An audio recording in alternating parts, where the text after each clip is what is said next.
Hey everybody, welcome to... Hi, it's more Umineko. Before we get started, I just wanted to say I saw some comments on YouTube. I want to reiterate that we are not playing all of Umineko on stream / uploaded as VODs. I just wanted to make that absolutely clear. I've said it a couple times already and it's in the descriptions, but I want to make absolutely clear to you guys that in order to get through this game in a reasonable amount of time, we're playing, we call them highlights, where we play the game on Twitch, play like more important sections of the game on Twitch. And some of the other in-between sections, we're playing those on Discord, where I don't talk as much, or at least I try not to. We did have a huge section recently where I tried to, I opened up Photoshop and went absolutely insane for like an hour. But yeah, so if you want that, go ahead, !Discord in the chat if you want to invite to that. You can also go to bobvids.com. There will be a Discord invite there. If it is not working, hit me up on Blue Sky, where I am most active. Well, I'm kind of active there. But anyways, tonight's stream is brought to you by Valve. I got one of their new controllers, and we're going to be using it in order to play. So let's go ahead and get started. Apparently, this episode's going to be crazy. So get ready for that. All right. Love that sound. ASMR. Certainly the body cannot last with nothing more than a small breakfast, but... Of course, we understand. Still, as time passes, it'll get darker and darker out. It's probably at its brightest now. It's the most convenient time. Only about an hour has passed since Rosa-san was attacked. Oh yeah, I guess to catch people up, Rosa has died, and can we get some ooh-oohs in the chat for I don't even want to say it, because saying it makes it real. Maria died.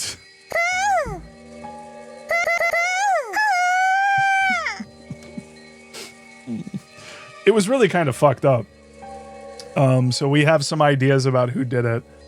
But yeah, right now the kind of working theory is maybe Ava, but we'll see.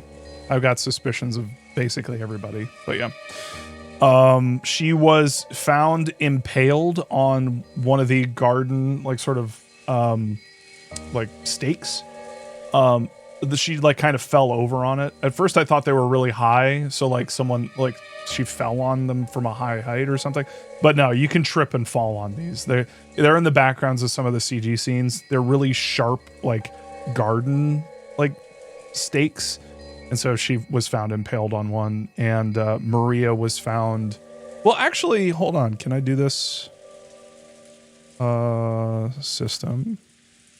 I love the Steam controller, guys. It's crazy. Yeah, so yeah, let's go ahead and look.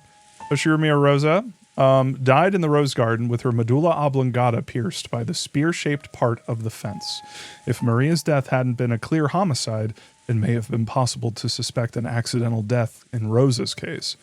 This woman was the human sacrifice for the birth of the new witch. Maria. So as you can see, there's some hands around her throat. But her corpse was found in the rose garden. The cause of her death was strangling, probably by bare hands. Circumstantial evidence makes it reasonable to assume that she was killed after Rosa. So we have some questions about what the hell that means, but yeah. Then her blood became the red ink for the witch's oath. So yeah. All right. Oh my God, I just hit B. It was so natural. I just hit B and it worked. I fucking love this thing. Only about an hour has passed since Rosa-san was attacked. This is simply too reckless. It was only natural that Natsuhi was yelling about recklessness. After all, Rudolph has said he was going to the mansion to get food. Certainly on top of their fatigue, their hunger was tormenting them. In the beginning, a mild level of hunger had been just what they needed to fight off drowsiness. However, it was now just made their... However, it now just made their minds hazy, since it was still only midday, and their bodies felt like they were reaching their limits. The thought of going to the kitchen in the mansion and bringing back some food certainly was attractive. I am opposed to this. It may be a little rough, but we definitely shouldn't leave this place. I just want to highlight real quick, just throwing it out there. Food. It's happened multiple times where they get paranoid about food, and it just, I don't know if it's just Ryukishi like kind of highlighting that kind of paranoia, but to me, it's like there have been multiple like points where it's been hinted that they've been drugged. So I'm just throwing it out there. See, where Spider-Man is all about gas leak, I'm about I guess someone spiked the tea is probably the blue text I would go with. Don't worry about us. But it would pain my heart to keep the children hungry. I must be responsible as a parent. Dear, now that father is dead, you are the Ushiromiya family head. It is not permissible for you to take on such danger. You're right. It's like Natsuhi-san says. Kraus-san, you should remain here as our leader. Then who will go to the mansion? I think it should be Kirie and me. And Hideyoshi too. Hideyoshi-san. I keep forgetting they have guns. So they'll pull out a gun and it'll be like Rosa had a gun in the last scene, and that's one of the things that was interesting because she hadn't fired it, which led some people some in the text of the game. It led, I think it was Rudolph or Kraus to say, I guess she knew the person who killed her because she didn't like fire. So yeah. But yeah, there were a couple moments where she was talking and then she like raises her gun and I totally forgot she had that thing on her. I think it should be Kirie and me and Hideyoshi-san too. Hideyoshi-san and I have guns. They shouldn't be able to lay a hand on us that easily. Rosa-san also had a gun, but she was attacked. Won't it be dangerous? When I went out to check on Rosa and Maria-chan, I had a gun, but I was alone. And yet, I wasn't attacked. Maybe they'll be cautious if their opponent is a man. We'll have 2 men, and even 2 guns. Those 2 will act as guards, and I'll transport our cargo using a cart. I believe the situation will be significantly different than it was for Rosa-san. By the way, the reason Rosa went out was because Maria was having a tantrum. She got really hyper focused and worried on her rose that was in the garden that Beatrice gave to her. The one that had the one that they rewound time in order to like look at. Imagine 2 men on the edge of a cliff. If you're counting on me, because I'm a man, I'd be happy to help. I may not look it, but I'm built up pretty strong for pushing food stains around. Leave the heavy lifting to me. Sorry. You men can devote yourselves to guarding. There's a folding cart in the servant room, and using that, I should be able to handle carrying the food. Of course, we'll be careful. And if we can succeed in this adventure just once, there won't be any need for us to take risks again. Is there any way I can get you to rethink this? It may be painful for everyone to deal with empty stomachs, but even so, we do not know what is happening outside now. We'll take care. And Ava's feeling pretty darn bad right now. We can't let her stay hungry. If her stomach's empty, she can't take her medicine. This is all one giant Snickers commercial. I have to go out for Ava's sake as well. Sorry, I just realized I'm kind of closer than I should be. How is Ava? Looks like she's finally gotten some sleep. She has a high fever. If we just leave her be for a while.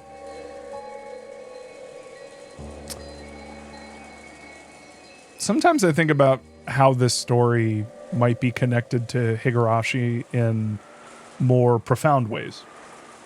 Like a certain, I won't spoil it, but I think people who played Higurashi know what I'm talking about. You can't just stand still when it comes to your wife's health. Understood. I'll give you permission to go outside. How does Rudolph sound, I think? Then we'll take a trip there and back. No. Then we'll take a trip there and back. A speed contest. No. Canned food's okay, right? You at least have a can opener here, don't you? Yes. We have a can opener and a bottle opener. I got a can opener on my keychain. There's running water in the guest house, so we don't need anything to drink. We need to get 10 people's worth, so being picky about what you can get. So no being picky about what you can get. All right. Why don't we dash and bring it back quickly? There's no time to open umbrellas. See you, Aniki. I'll trust you to look after this place. Take care. Under normal circumstances, I'd want to go too. Being a man, I despise how this title of oldest brother prevents me from lending a hand in an emergency like this. This is about the only time we get to show off. Sit back and take it easy while every once in a while, Aniki. I'm going to stop with the voices. Okay, Natsuhi-san. Wait here and get some towels ready or something. We aren't using umbrellas, so we'll be soaked to the bone when we get back. Wakarimashita. Understood. Take care. I won't. By the way, I was just talking with this to the You Can't Scare Me crew. Mario sent a picture of Garfield in like a schoolgirl outfit, like an anime schoolgirl outfit, and it said like, "Oh, Mondays," and it made me think like, I would love art of this. If anyone wants to draw this, it tickles me. It's Garfield in like a school, like an anime, some kind of anime outfit, but it's Garfield saying, "Ohio gozaimasu." There's nothing gozaimasu about it. That it tickles me. Rudolph, Kyrie, and Hideyoshi, each leaving their own brave words behind, left the lobby. Torgo's like, what? Is it Ohio gozaimasu? Is it Ohio gozaimasu? Is that good morning, right? Ohio is morning. Gozaimasu is good? Or is it Ohio gozaimasu? Ohio is good and gozaimasu is morning. Ohio gozaimasu. Yeah. Compared to the time Rosa and Maria had gone outside, the winds were much stronger. It's more like a polite hello. Rudolph's group of 3 people jogged through the rose garden without umbrellas, holding their guns in a folded cart. If everything had been still and quiet without the wind and the rain, they would probably have kept their ears open and moved with caution. But in this rain, even if some suspicious person was hiding nearby, it would be difficult to notice them.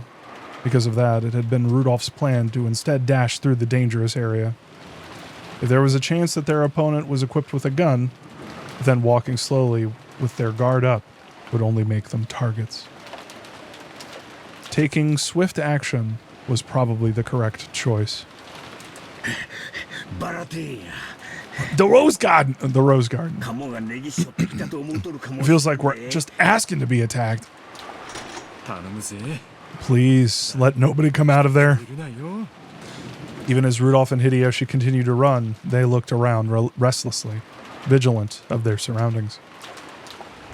Rosa and Maria's deaths had not been caused by a projectile weapon. However, it was easy to suspect that the servants had been killed in such a manner. Will they come flying out of the dark? Hi, well, lovely Marzipan. Wonderful name. Welcome. Will they come flying out of the dark? Or will they take careful aim and snipe from the shadows? Either way, they couldn't relax their tension for even an instant. But even so, when they reached the overhang in front of the entrance to the mansion and escaped the reach of the raindrops, they felt themselves breathing a sigh of relief. No problems for the first step, unlike how it was for Rosa-san. Maybe they can't get their hands on us easily. I'd like to believe that. Kirie, unlock the door while we keep a lookout. Sure. Returning home to the mansion with a pair of SPs makes me feel like just like an executive. Special person, SP? If we had a welcoming party of servants with a red carpet, it'd be perfect. A welcoming party, huh? You never know. Be careful. I like that. I kind of like Rudolph. Does anyone else kind of like Rudolph? Rudolph's kind of... Rudolph's kind of like a sleeper hit, you know? OMG, thank you. I was trying to remember what part this was. Yep, lovely marzipan. Apparently, this is a crazy part from episode... We're on episode 3, chapter 12, 13? Which one? As the two cautiously surveyed the surroundings, Kirie unlocked the entrance with the master key she had been given. Rudolph is a bastard, but at least he's not smothering his child. Yeah, well, it's open. Hideyoshi-san, could you take the front? I'll keep an eye on the rear. Understood. Kirie-san, try not to move from my shadow. Okay, let's break in. Rear guard, roger that, covering. Ah, men. Even in a situation like this, you're just playing around, aren't you? Give it up. That's how men are. Seriously, though, that stench is awful. Stench. Oh, the fucking... I forgot there were fucking dead bodies. It felt like the air in the mansion was stagnant with a gloomy silence. And on top of that, it was still thick with the stench of Kinzo's burnt corpse in the boiler room. And they were struck with an uncontrollable desire to leave the mansion. No problems in the front. Just a short dash to the kitchen. Can't talk today. Let's finish this quickly and head home. This suit will get fumigated with Dad's stench. I kind of fuck with Rudolph, I'm not gonna lie. The three of them dashed towards the kitchen. Oh, fuck. Sup, fuckers? What's up, fuckers? Can someone do that Vine? But it's fucking Avatris. What's up, fuckers? What the fuck? Fuck you, that's why. And after they disappeared from the entrance hall, the new witch appeared there. They were lured out just as planned. Just as planned, they got caught in my trap. The witch grinned. Thinking about it now, no matter how unbearable their hunger had grown, it hadn't even been a few hours since Rosa and Maria had been attacked and had lost their lives. In that case, why had they needed to recklessly leave the guest house? Until that question could be dealt with, the only answer was that they had been called out by the witch's magic. What reckless people! They'll never leave this mansion alive. Seal yourself, lock. Seal yourself, mansion. Do I have a... Nah. Maybe I'll fuck around with a different one, like a voice changer mod, so I can do Avatris. I have an idea of what to do for her. The instant she proclaimed that, the mansion was sealed off into a separate world. Unless her barrier was undone, no longer would anyone be able to exit this mansion or enter it. Spectacular. To think that even though barely half a day has passed since you succeeded the Endless Witch, you can use magic this well. That talent surprises me. It's almost as though you were born a witch. Well, I have been a witch since the time of my birth. Who taught you how to blink? That's what using magic is like for me. I feel like there's a lot of metaphor happening right now. What a fearsome person. The witch's face twisted with brutality. She just couldn't help looking forward to toying with someone's life again. Oh yeah, that's another thing that I should mention from the Discord stream. Avatris really fucked with Rosa. Like, threw her into the air, like threw her down to earth, smashed her under the ground, turned her into hamburger meat, reformed her, and then threw her up again, and then threw her down and kept... And it basically caused Battler and OG Beatrice to be like, fuck this. And they just left.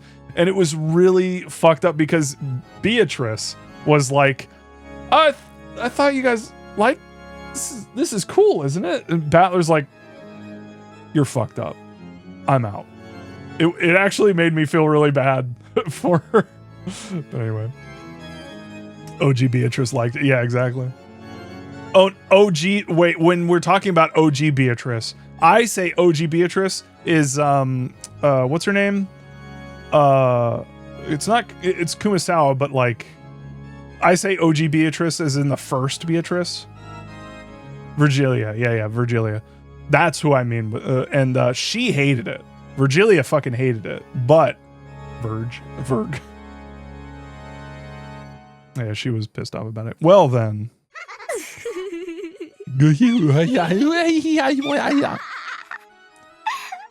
Oh, also Avatris has a really fucked up laugh. First up is Rudolph and Kyrie, but in what cruel way should I kill them? If you don't mind me saying, your predecessor Sama has left instructions that you are to restrain yourself from committing murders of unnecessary cruelty. And there is an etiquette for offering the sacrifices from the fourth twilight onwards. For that, you must borrow the power of the seven sisters of purgatory. Oh, really? Now that you mention it, that's right. I could only play as I like with the second twilight. Boring. Just when I thought I could play to my heart's content like I did with Rosa. She's very pouty. But that only counts for how they're killed in the end, right? Meaning, I could just kill them however I want over and over again, revive them,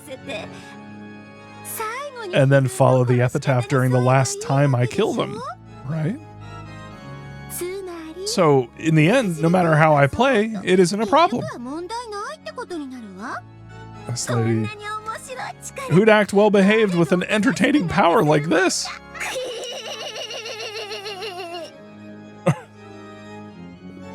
We got dolphin images. We need some dolphins in here. Her absurd argument was, for an endless witch, an extremely valid one. The etiquette that controlled the manner of killing the sacrifices of the fourth twilight and onward was represented by lines like gouge the head. However, that referred to the way that people died in the end. In other words, in the process leading up to that, she was free to tease and kill them however she wanted. She just had to keep on reviving them and follow the rules only when she killed them the final time. Though Ronove felt that her innocent cruelty was part of her talent as a witch, he was beginning to notice an innately brutal side of her. They do say that apprentices are the most brutal of witches, and now I see this may be true. Do as you wish, is what I would like to say. But here, it may actually be wiser to show restraint. They have guns. Weapons with a high anti-magic power, such as guns, are the natural enemies of witches and demons. What? Huh? Just imagining a witch being like, I control everything, and someone pulls a fucking gun. It's like, whoa, okay. Whoa, hey. It's fine. We're fine. Everything's good. Don't worry about it. The witch stared blankly at this demon butler who was surprisingly afraid of guns. That can't be right. That's what I'm saying. Shouldn't witches be able to take a shot from a bullet easily? No. Okay, asked and answered. It would be as fatal for a witch as it would be for a normal human. To prevent that weak point from being noticed, most witches rigorously strengthen their guard with a defensive protective barriers and furniture. Do I have any of those protective barrier things? Constructing a barrier to make even gun bullets ineffective requires much in the way of preparation and ceremonies. I am afraid to say that Beatrice-sama currently has none of those. Furthermore, you are currently ill-prepared to summon furniture strong enough to block a bullet. I mean, Ronove, you wanna block one of my bullets for me, bud? So even though I've become a great witch with this much magical power, I really do have to be afraid of lead bullets. It's annoying, but I don't have a choice. So, in that case, should I call some furniture to act as my arms and legs? Yes. Leaving everything to your servants while not exposing yourself to danger is also a part of the witch's refined tastes. Beatrice-sama, leave this to the furniture and hide in a safe place. I forgot that she is Beatrice. I get it. I call on the seven sisters of purgatory. I don't care who, any two. Leviathan and Belphegor responded to that call. What's up? Leviathan of Envy, right here. Belphegor of Sloth, right here. Envy and Sloth. Show me your power. Your targets are Rudolph and Kyrie. Don't attack Hideyoshi. Come on, show me just how cruel you can be, furniture.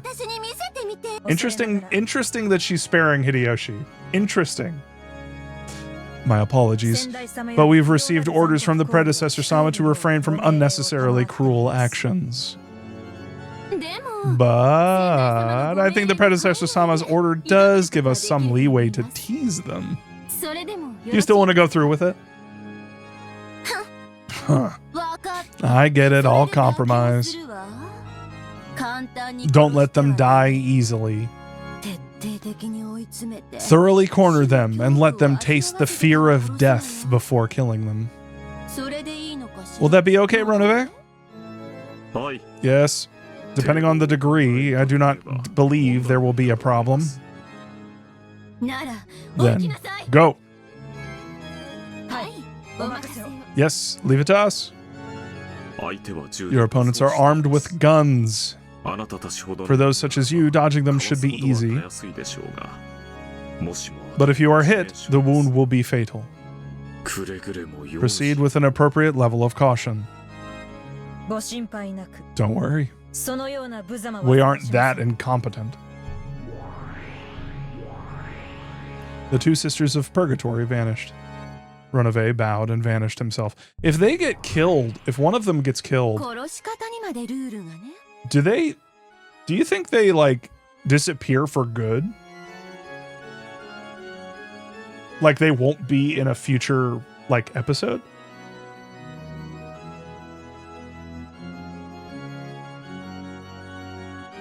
They've never gotten killed before. It's just, interesting. I would imagine they would come back, but I don't know. There are even rules on how to kill them. Why do I have to be constrained by my predecessor, Sama? It's so rigid and boring. There she is. As the witch looked up at the portrait of the predecessor Beatrice hung in the hall, she cursed.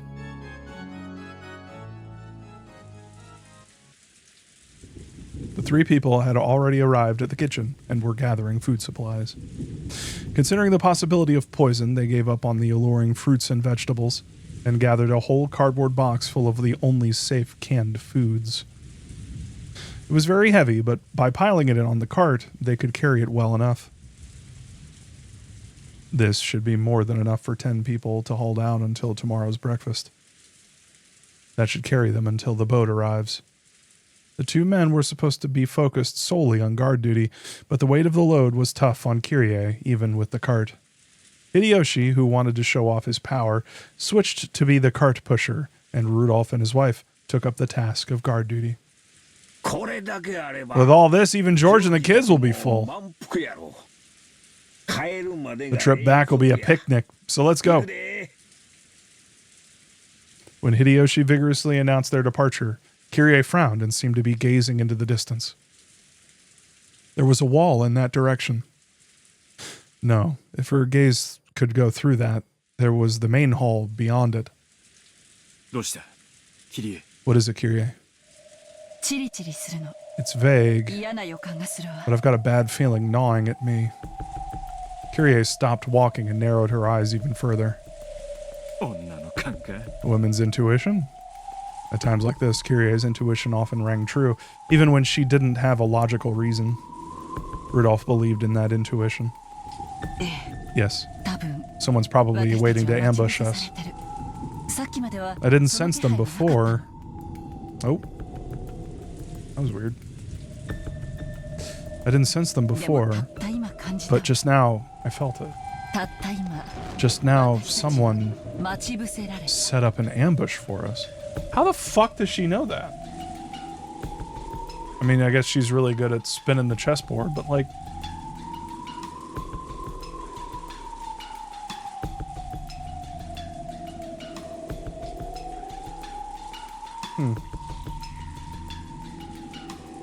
If I didn't know any better, I'd think that Kyrie was, because Kyrie kind of makes me feel like...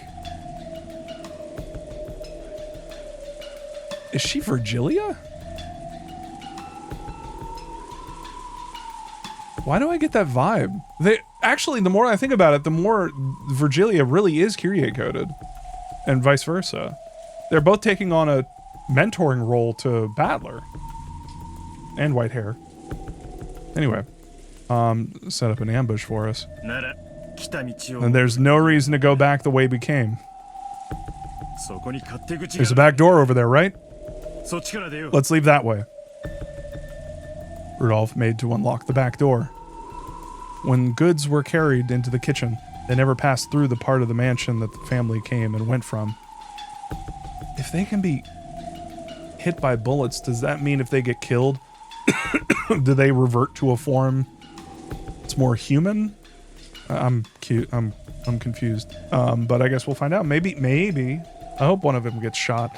So outside the back door, there was probably a ramp used to carry things in.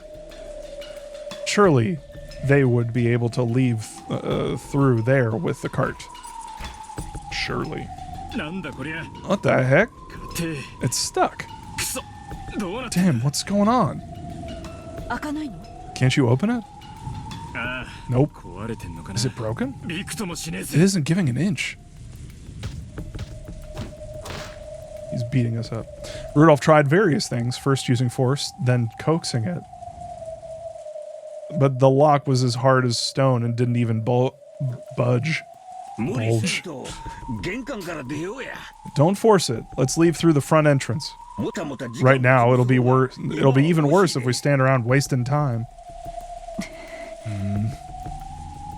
Hideyoshi, you dumb ass. Let me go ahead and predict what Kyrie is going to say. Kyrie is going to be like, no, we need to break a window and go out this way or something because this is forcing us to go in a certain direction.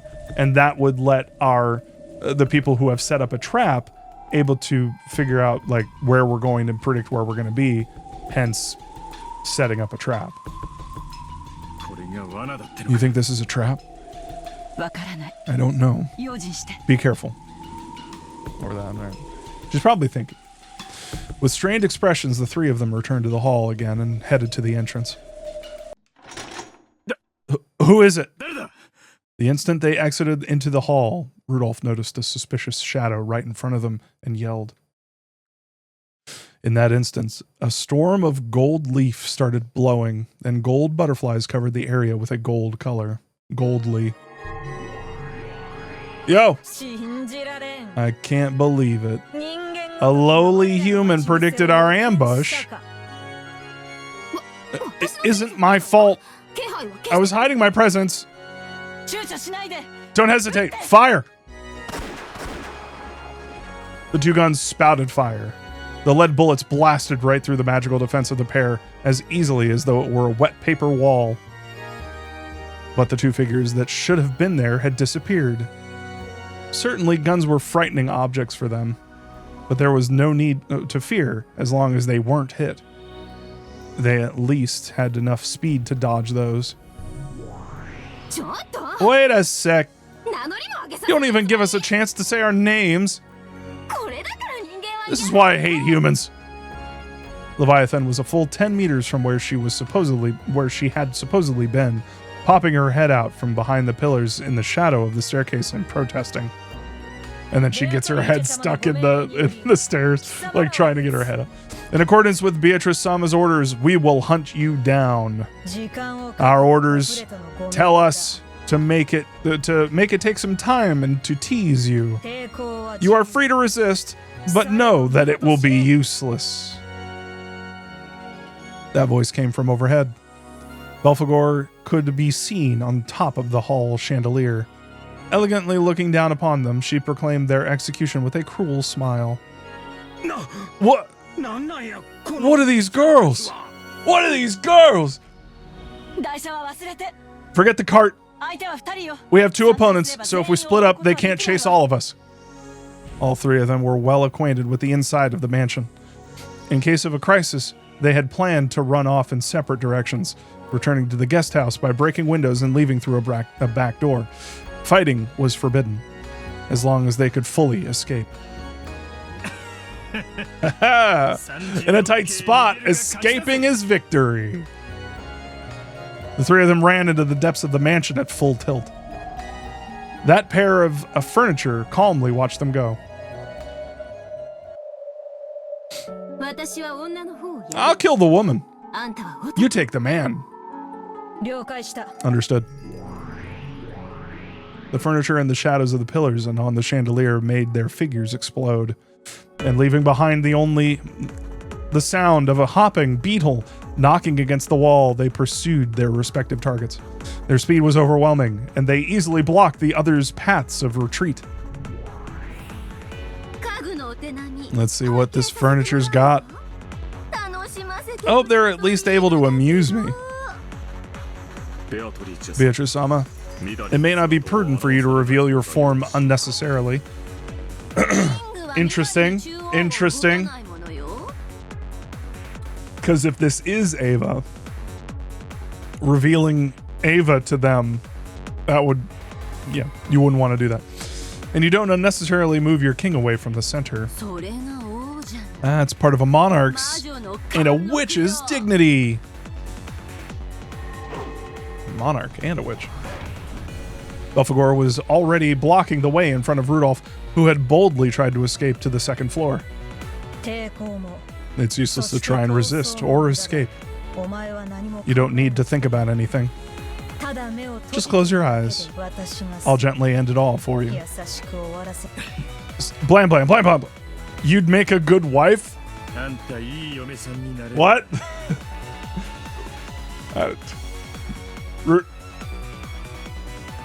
Rudolph, not now. Husbands love to hear that kind of thing when they come home all tired.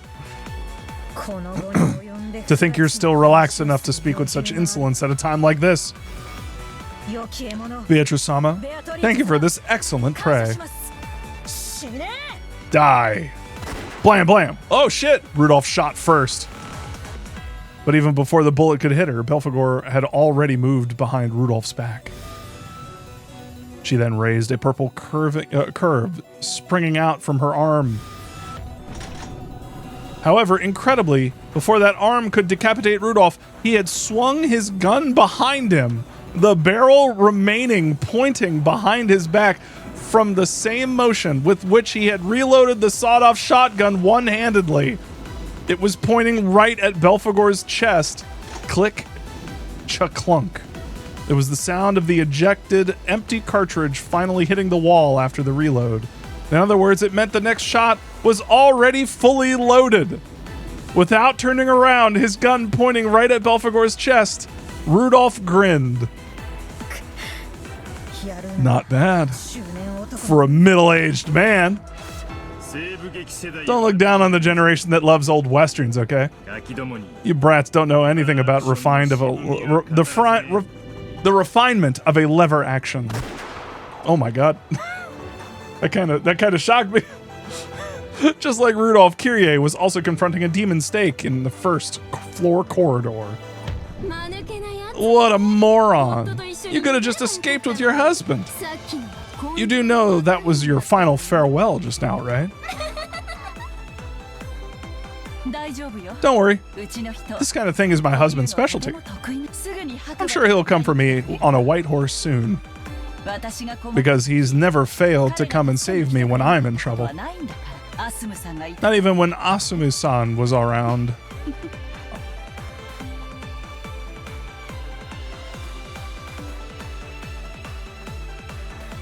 Is that his wife? I'm not gonna lie, my opinion of Kyrie just kind of went down a little bit. If Asumu is who I think, if is that Battler's mom?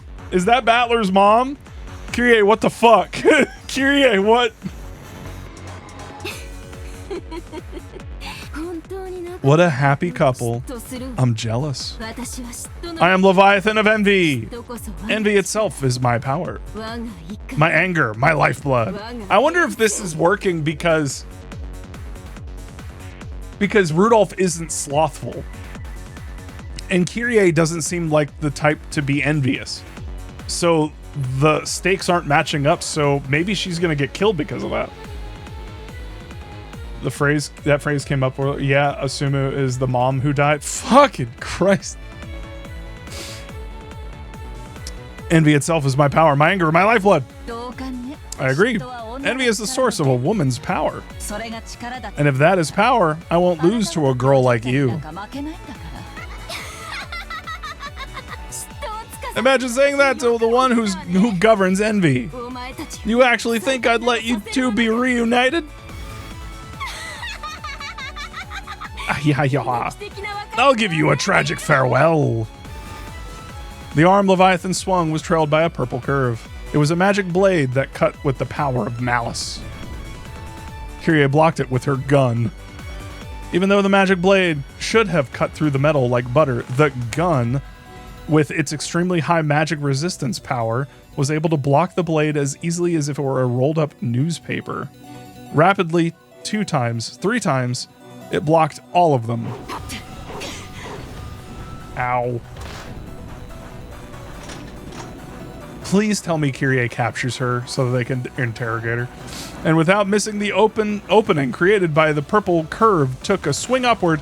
Kyrie kicked Leviathan in the stomach with her heel. Leviathan was knocked away with a lightly dancing feather. Before the demon stake feet touched ground again, Kyrie was already pointing a gun directly at Leviathan in midair. From that position, the two women who had called envy a form of power met each other's gaze. Can you do it? Can you pull that trigger? Blam! Oh shit! I can be brutal when my husband isn't around.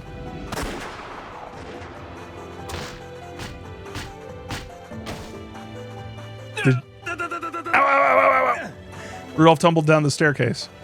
He'd been gradually cornered by Belphegor and had been pushed back into the main hall they'd started from. The predecessor Sama's furniture is pretty good. They aren't very flashy, though. Beatrice-sama, It isn't over yet, and it's dangerous to show yourself. Don't tell me you're Ava? That used to be my name. But it's different now, Rudolph. You don't have to tell me. You're gonna say you're the Golden Witch Beatrice, right? Hold on, I got this. I got this on lock. How did you know? Since the time Rosa was killed, I had a vague idea. Rosa, forgive me. Forgive me for sending the sister you hated down to the hell you're in. Beatrice, look out! Rudolph mercilessly pointed the barrel of his gun at the witch who had claimed to have once been his sister. But Belphegor would not permit that and attacked savagely. She dashed, disappeared, and headed for Rudolph's back. What is with this lady attacking from the back? She dodged that shot and again headed for Rudolph's back and vanished over and over, instantly moving into Rudolph's blind spots. Hurts every time. It was almost like she was a fairy, and she blinked in and out of vision. Belphegor incessantly drove towards Rudolph. Maybe this is kind of fun. Rudolph, let me sit back and watch to see how long your brave efforts last you.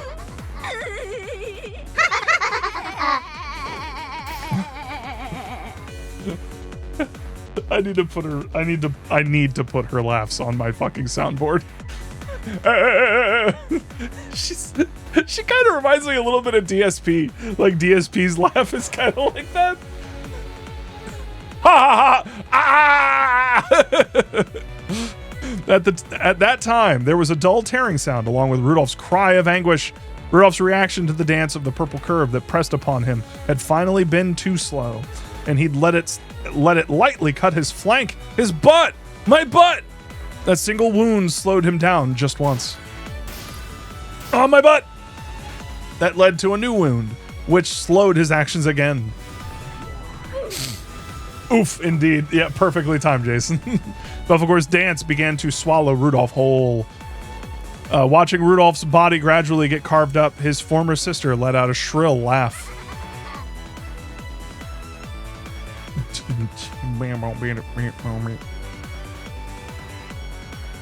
Leviathan could no longer hide her irritation that Kyrie hadn't suffered a single fatal wound. I really am a moron. Among the 7 sisters, I was always the slowest to grow. I was always slow, always weak, always stupid. That inferiority complex became envy, and when I convert that into power, I gain a strength greater than any of my sisters. I'm not good because I'm so bad, but I'm so bad that I'm good. It's important for young girls to have a moderate inferiority complex. It teaches women about cosmetics and hard work. I don't like having to use the limits of my power against mere humans. But I could turn my envy of your ability to trust completely in your husband into power. I don't like it. Why are you so relaxed when you're fighting for your life? Teehee. I wonder. I get it. You're fully convinced that your husband will come to your rescue and save you. Isn't it incredible, that trust of yours? It's enough to make me jealous. What kind of trust did we sisters have for each other? The sisters are always looking down on each other, trying thoroughly to lambast each other when things already look bad. I've always been bullied by my sisters. I've always wanted just one person to take my side. So when I see you with a single ally who's completely trustworthy, I feel the strongest envy. Ah, that confident expression of utter belief in your husband. I can feel it giving me power. I might even surpass that. The speed of sound. Leviathan turned herself into a stake, and the speed of her flight as she attacked was proportional to the strength of her envy.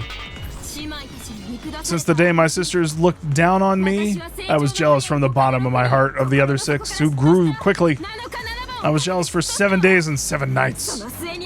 I could see the power I gained as a result in my speed.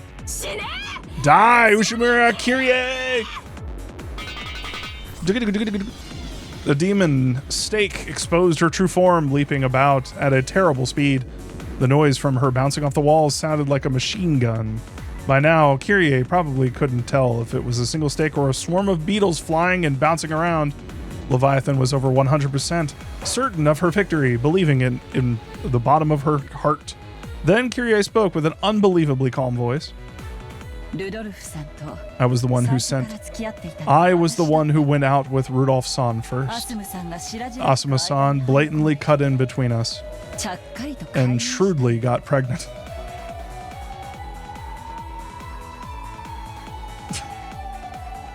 Shrewdly.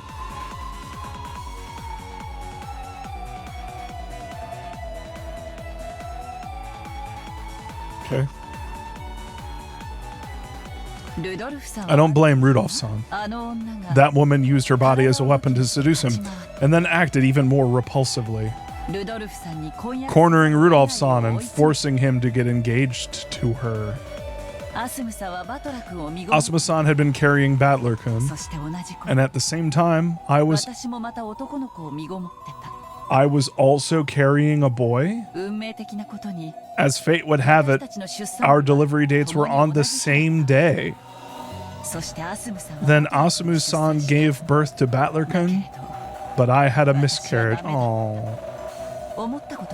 I think about it sometimes. What if Asumu-san had the miscarriage, and I had been the one to give birth? Envy. Okay. They're powering up with the power of being jealous of each other. You think you're jealous, bitch? I was born in jealousy, raised by it. Indestructible cat. What's up, iCat? FYI, everybody who just raided, thank you so much for the raid. Hi, everybody. Right now, we're in the middle of episode 3 of Umineko. If you do not want to be spoiled, please, you do not have to stay around. You can jet. It's totally okay. But yeah, I just want to make sure you all know that.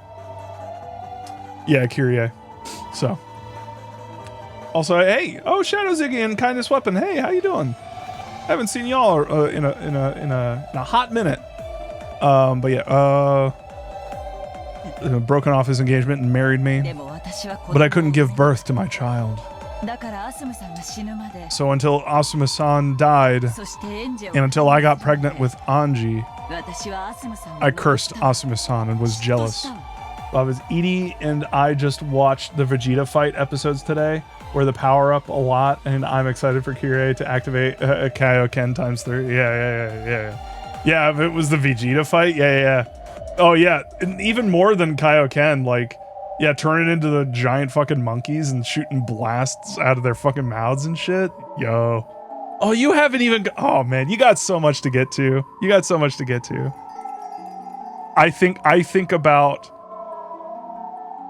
I think about the Frieza fight a lot. Frieza and Cell. Let Asuma-san die. Then I want him to marry me. In my envy, I kept cursing like that over and over until Asuma-san finally died. I was certain that I'd use the power of magic to curse and kill Asuma-san. But that didn't quell the flames of my envy. Don't tell anyone, okay? Every time I look at Battler-kun, I remember that woman. Every single time I look at him, I think that if only my child had been born, he would be the same age. I'm still jealous of her, tormented by her. Even now and from now on, into the future, for all eternity. You say you were jealous of your sisters for 7 days and 7 nights. That's right.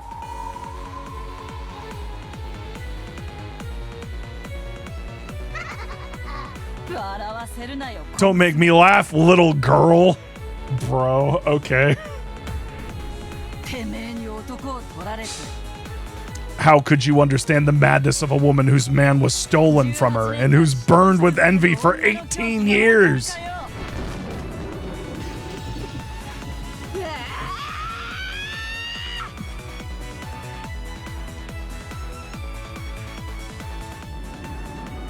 If Leviathan had the power of 24 hours times 7 days or 160 hours of speed, bruh, do we really need to do the math here?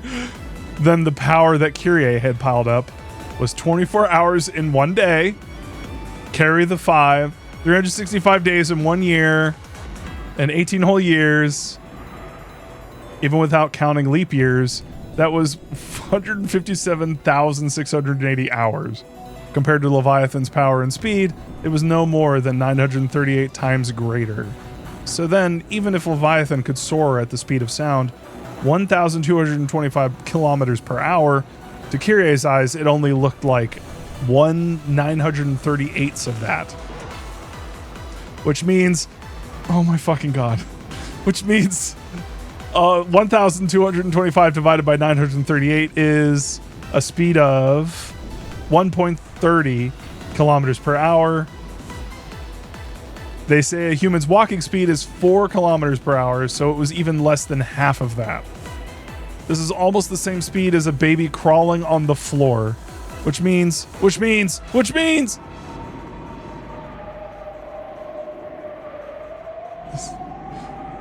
this is so dumb, but it's I think the word is endearing. In the time it took the demon stake to move at a pace so slow that you could count all the bits of dust floating around through the air, Kyrie looked at it with pity. She pitied the slowness at which it had came towards her. That's a good fucking little thing of art right there. Then she lazily raised the barrel of her gun, almost as though she was trying to swallow the demon stake up with the gun barrel. You're completely lacking in both romance and envy. Get fucked. Try harder next time, little girl. So I started blasting.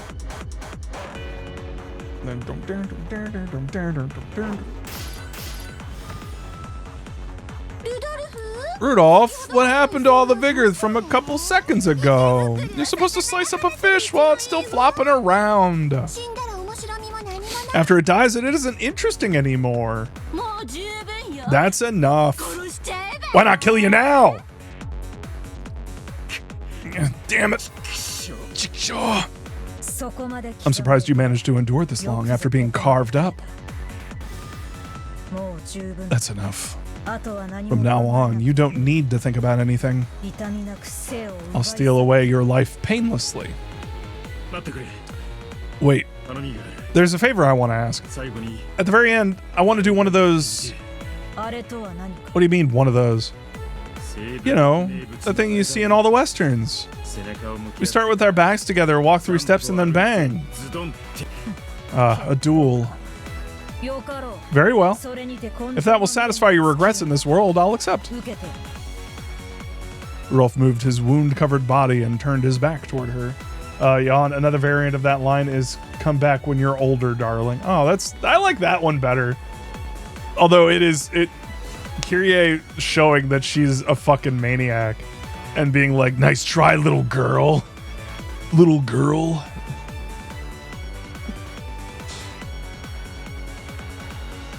Belphegor responded and turned her back to his.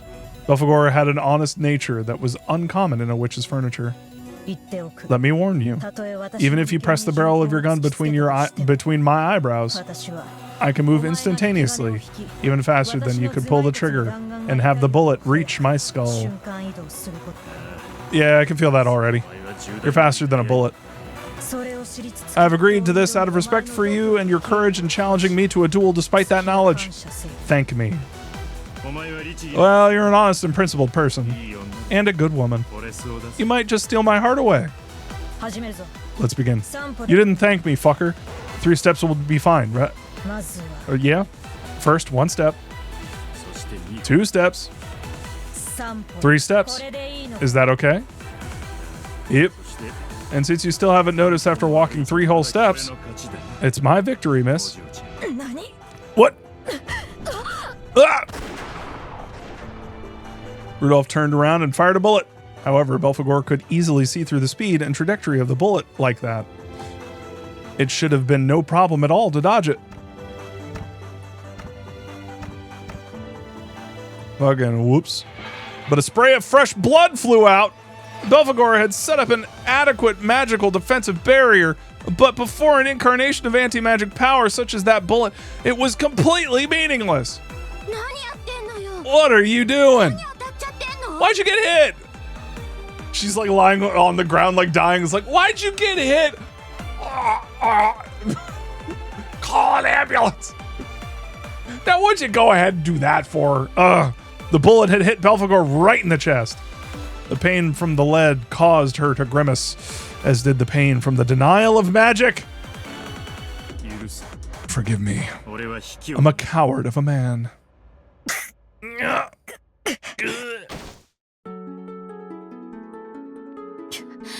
What a killjoy. To think that furniture of a witch could be defeated by a human. Know your shame. Worthless. Pathetic. If only you just grovel and die. Quit it, Aniki. She could have dodged it, but she didn't. She realized that you were in the line of fire, Aniki. So this faithful girl took it without dodging, protecting you. At the very end, she saw that I was pinning the rook and the king.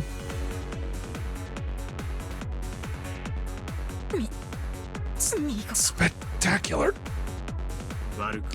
Don't hate me for it. I plan to resign if you noticed it while you were taking those 3 steps. You added those 3 steps out of consideration for me, didn't you? I didn't even try to think about it. I was lazy. That's her dying. You were a good woman.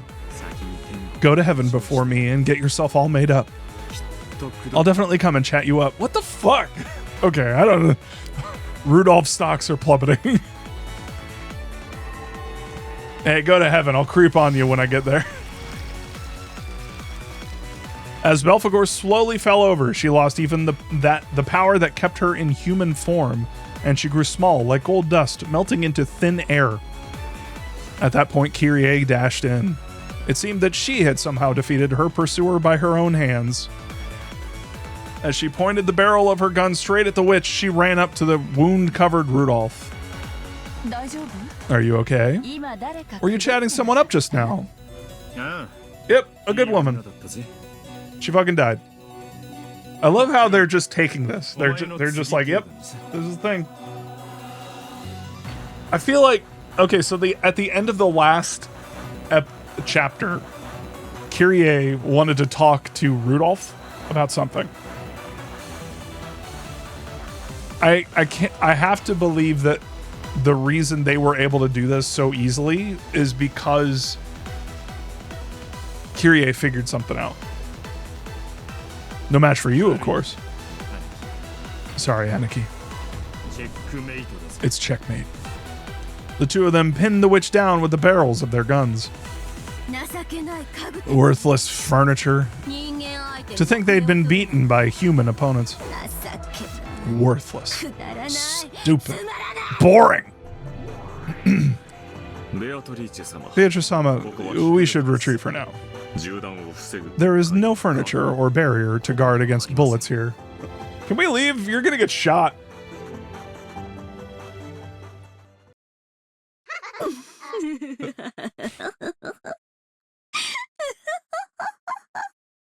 Oh, she's normal laughing. She's not dolphin laughing. The witch began to let out a muffled laugh. It surprised not only Rudolph and Kyrie, but Ronove as well, because a situation like this, with 2 guns pointed at her, was not one that even a witch could just laugh off. But the witch laughed with pleasure.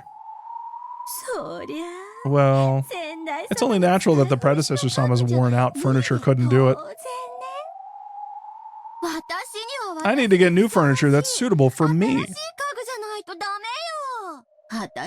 I use them out of obligation. But I've always hated second-hand stuff. As she said that, she looked down at Belphegor's remains, which had already finished turning into a pile of gold dust with disgust. I don't know what you're talking about. Be a good girl and put your hands up. Then the witch obediently raised her hands. But instead of raising her hands because a gun was being pointed at her, it looked like she was a conductor facing an orchestra waving her conductor's baton. Come, arise, furniture suitable for me. Not that cheap furniture, much stronger ones. Cruel ones.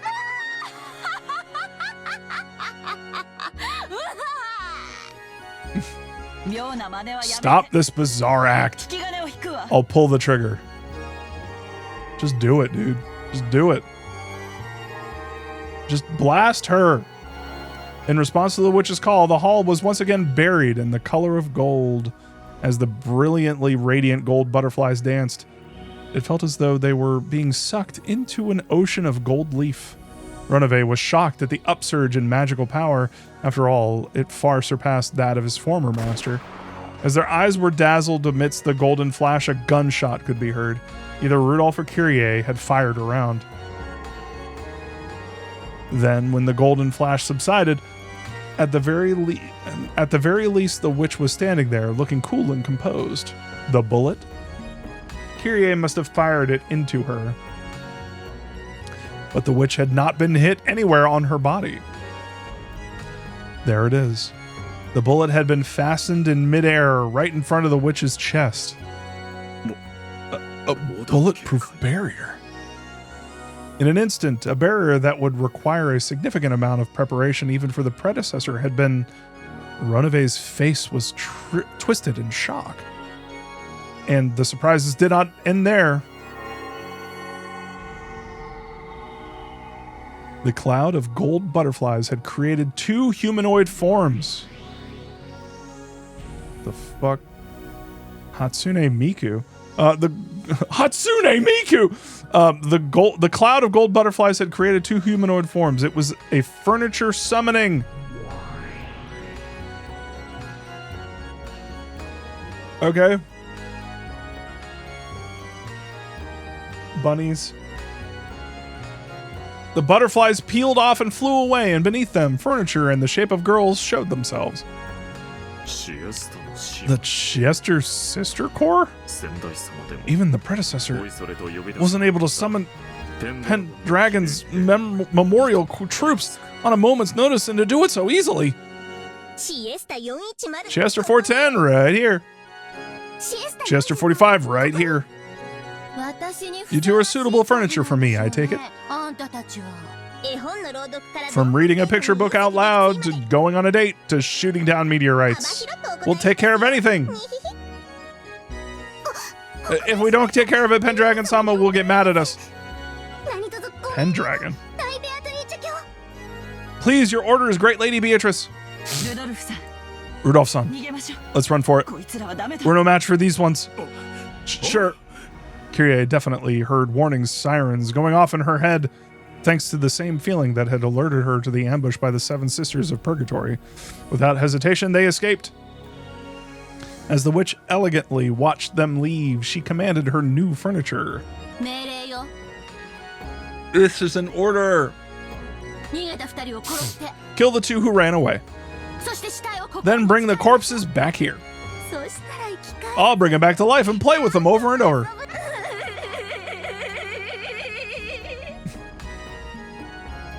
The witch's expression twisted into an evil smile. Even though she feared that expression, Lucifer appeared and spoke. Forgive my presumption, but the predecessor Sama asked that you avoid brutal actions of that sort. When the witch stared at her with those terrifying eyes, Lucifer was struck dumb. She was frustrated. It was so boring not being able to let her own power and cruelty run wild. This annoying furniture of the predecessor kept telling her to show restraint, bringing her irritation to a peak. Oh, it's Lucifer of Pride. Long time no see, yeah? How you doing? Let's play together again sometime. Okay. You mustn't whisper 410. You'll get in trouble. Let us carry out the great Lady Beatrice's order at once.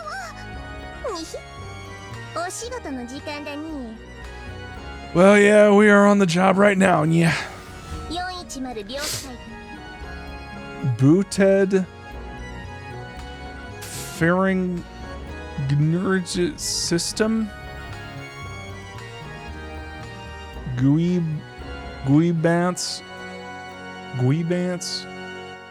Lug.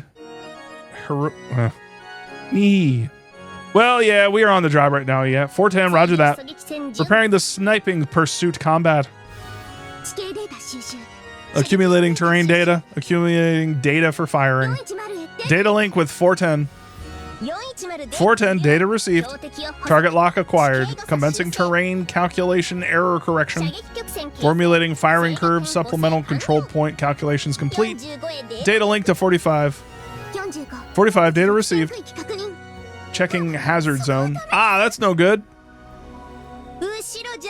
Lucifer Chan, better get out from behind us, or you'll get roasted by the backblast. Neehee.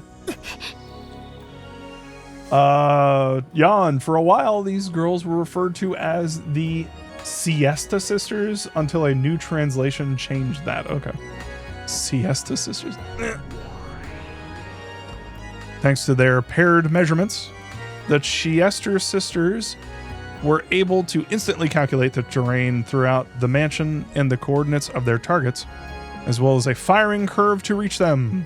That's right, their shots could be guided to follow a curved line. None could escape. The precision guidance used by these 7 Sisters of Purgatory was nothing more than a cheap knockoff of the ability these two held. 45 firing preparations concluded. What the fuck am I reading? Ammo type selected and loaded. As the two of them faced each other, it was as though they were both pulling back a bowstring together. A dazzling gold arrow was readied there. 410 Nihi firing. After giving that announcement, they released a single arrow together. As the path taken by the gold sparkling snake of light drew a curve, followed the direction that Rudolph and Kyrie had escaped in a rapid pursuit. It turned through the corridors, crawled over the floor, chasing them as it drew a beautiful curve. No one could block the guided shots of the Chester sisters. No one could escape from them, and their strength could pierce all physical and magical defenses. It was quite a merciless guided weapon of certain death. However, among mythical class soldiers, it was a weapon used by pretty much everyone. It was very commonplace for them and very extraordinary for those of the everyday world. What the? When he noticed something rapidly chasing them and turned around, the exact position of Rudolph's heart was pierced by the gold snake. It all happened in an instant. Rudolph-san. After the gold snake pierced Rudolph, it swooped down on the floor, drawing a beautiful spiral, coiled itself around Kyrie's legs, and crawled up to her chest.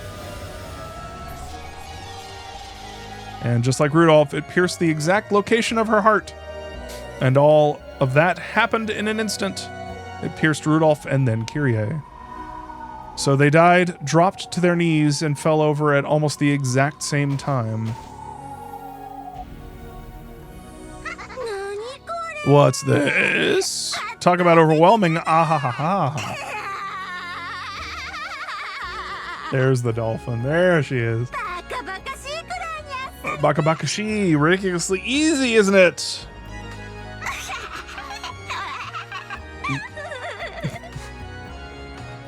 Oh, this voice actress. I love her. This is the kind of furniture I need. Way different from predecessor Sama's second-hand furniture.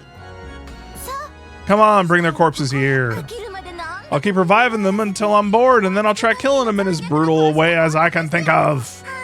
Ah, to think being a witch could be so much fun.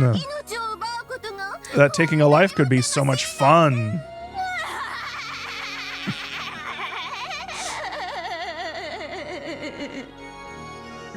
I need, okay. All right. I'm sorry this is going to take a second. Dolphin laughing gif. I need to do this. Every time she laughs, I need to show this. It was like, yeah, here it is. Here it is. Here it is. I got it. Save the image. What are you doing? Save it. And then we load it up. So every time she does this, every single time, I will show. What? Why isn't it showing? What? Oh, don't tell me it's because it's a web P. What? Are you kidding me? It doesn't like web P. I'm not gonna lie. That's kind of crazy. Maybe it's another one. Hold on. Why doesn't it like here? It's.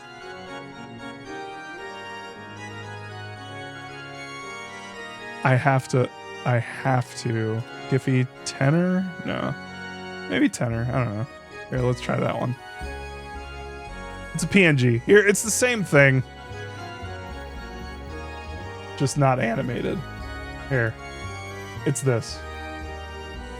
I'll just do that. Fuck it. Every time.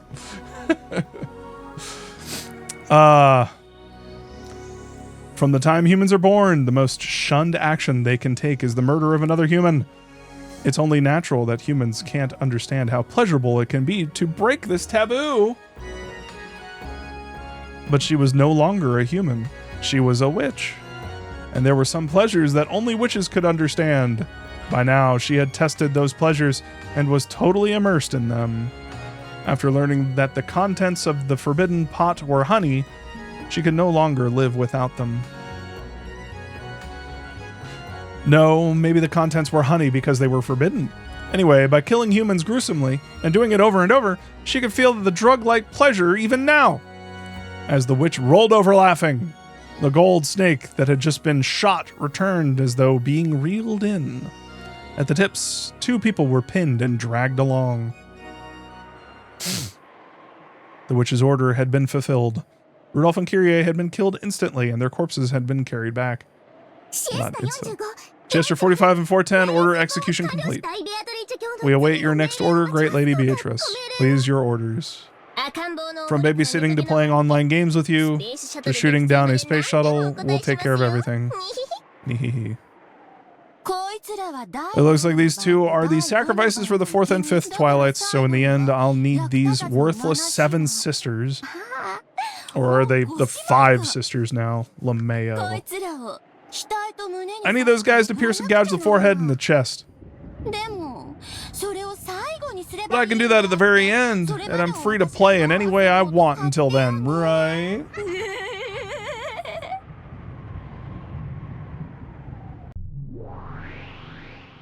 The fuck are you doing? Wait. Have you already forgotten what I've told you? Oh, it's you, Predecessor Sama. Do you have any complaints? Of course I do! You're doing whatever you please, aren't you? Why haven't you followed my directions? What's wrong with doing as I please, Predecessor Sama?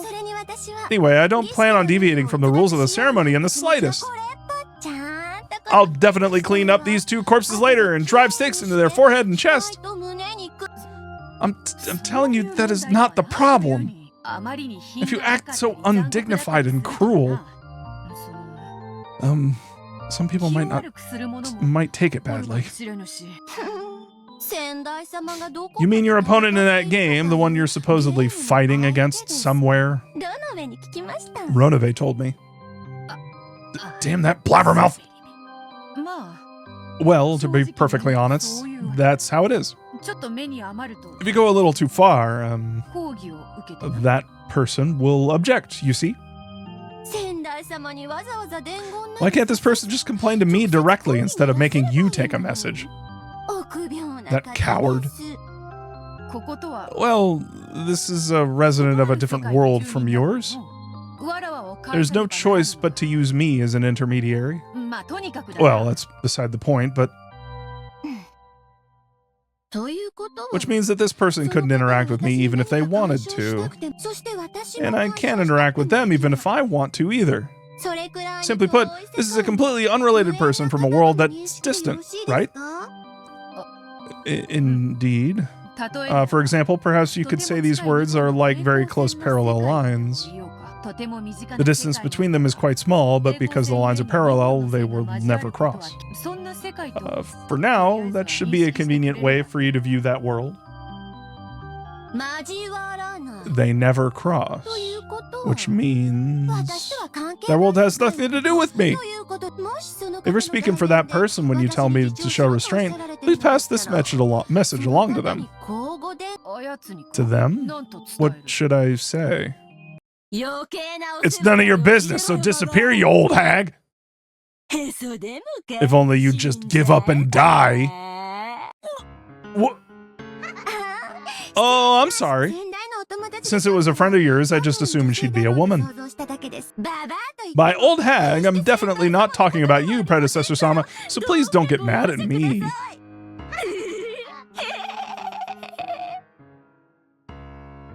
When she spoke, the witch was looking straight into Beato's eyes. Anyone present would be able to tell what she meant by it. Predecessor Sama, there's something I find really strange. Why do you have to play a game with someone from another world and have him accept that you're a witch? Well, as to that, it's because making all humans accept the existence of witches is a prerequisite of perfect control. There was a single holdout who simply wouldn't accept me as a witch. Why would you need the approval of a human? Witches are witches and can use magic, so why would we need to be acknowledged by humans? Well, like I said earlier, magic is... I am a witch. Sorry. I can use magic without anyone's approval in particular, so what's your point? In this world, right? However, since that person won't accept it, how should I explain it? I don't need you to. After all, isn't all this about a different world that never crosses this one? In other words, that world might as well not exist. You fighting a game in another world is absolutely no different from you telling me about stuff from your imagination. I'll say it again. It has nothing to do with me. And I am already a witch. Predecessor Sama, somehow or another, it seems that you can't become a witch as long as this person doesn't acknowledge you. But I'm different.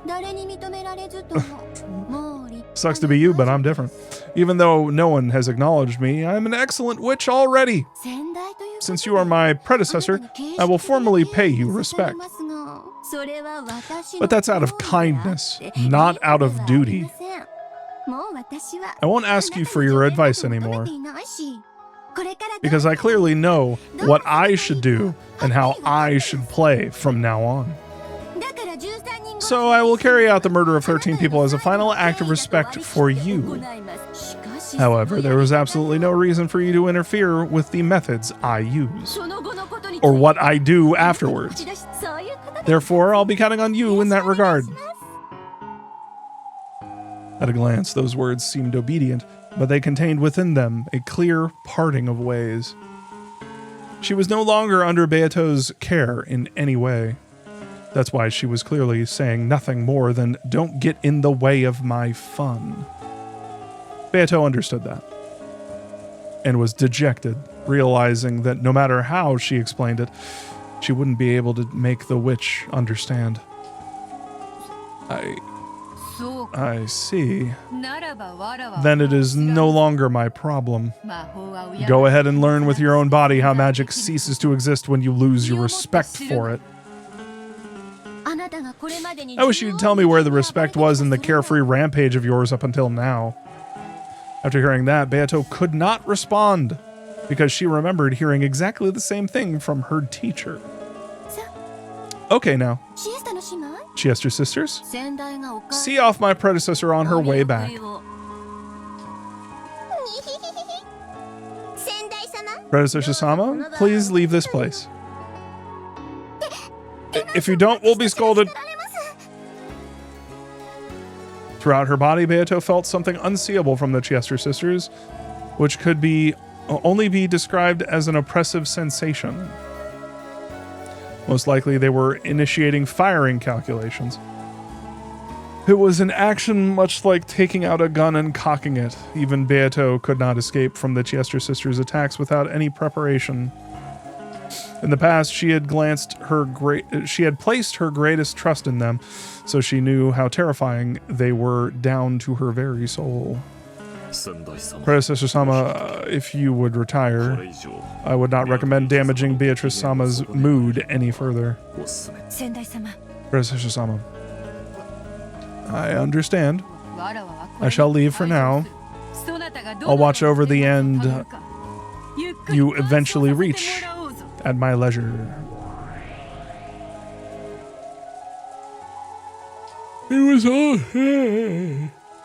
It was almost infinitely close to a parting shot. So after Beato vanished, the witch and her furniture doubled over laughing.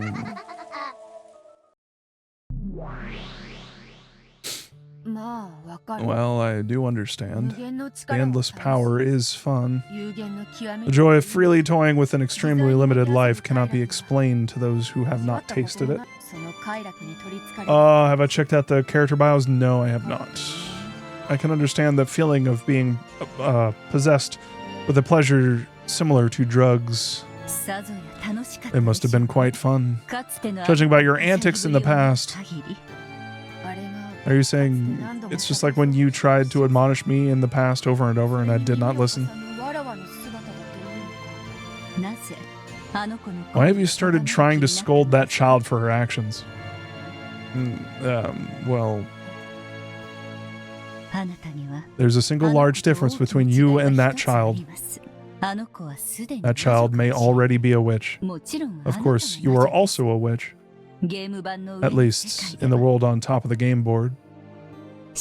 However, to be acknowledged as a witch in the world outside of the game board, you need to have Battler-kun, your opponent in this game, acknowledge you.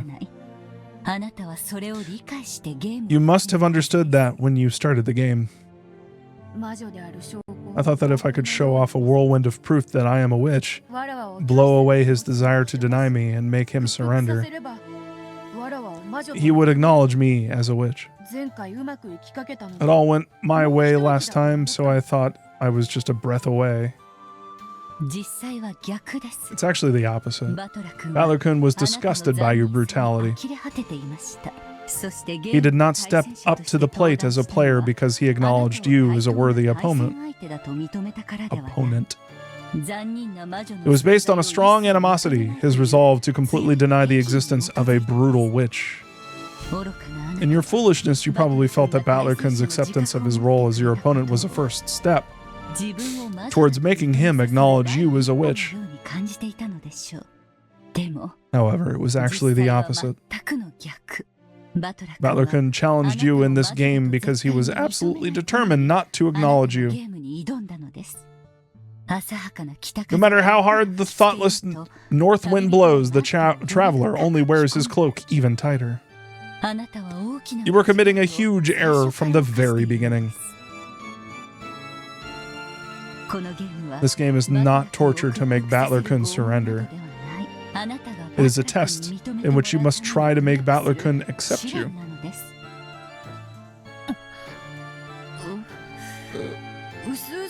I vaguely noticed that. The last game was a tough one for Battler. But as it seems you've already noticed, this game is a tough one for you. What should I do from now on? Think about it for yourself. Fortunately, you have already given up your pieces on the game board to the new witch. You should have plenty of time to reflect upon your own self. But Battler's already a massive hostility to me. He won't accept witches, so he won't accept me. In that case, what can I do to make him accept me? Aww. Are you saying that if the north wind doesn't work, then I should shine on him as the sun from now on? Me? After all this time? It's October now. The Halloween season. It's the month of rebirth, when the sun dies and is revived again. When the sun is weak, right after reviving, it may not reach far through the cold winter winds.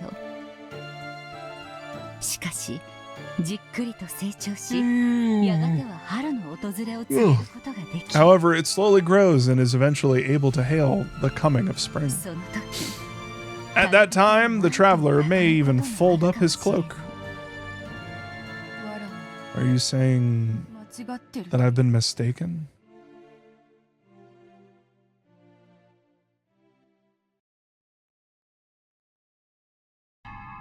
The beautiful hall of the Yoshiromiya mansion was covered with a golden sparkle like gold leaf, and stained deep red with thick spurts of blood. The number of deaths given to Rudolph and Kyrie had long surpassed anything that you could count on your fingers and your toes. The witch was breathing so hard her shoulders shook, but it wasn't because she was tired. She just couldn't hide her ragged breaths by her still uncontainable excitement.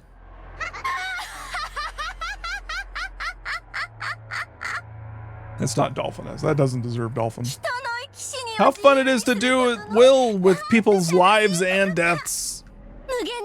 With the power of the Endless Witch, the endless everything I paint with my mind becomes reality. No matter how sloppily I mash them, I could revive them, returning them to normal with just the snap of my fingers. Because in the end, I just have to restore the corpses and follow the epitaph as an afterthought.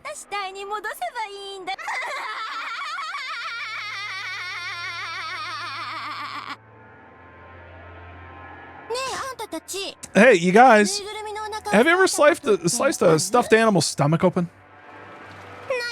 Never. What about you, 45? No! I have never done it! My apologies. That's understandable. Normally you wouldn't. Especially not if it was a stuffed animal you liked. But I've always thought about it. I've always thought about peeking in and seeing what was packed inside the fluffy stuffed animal I loved.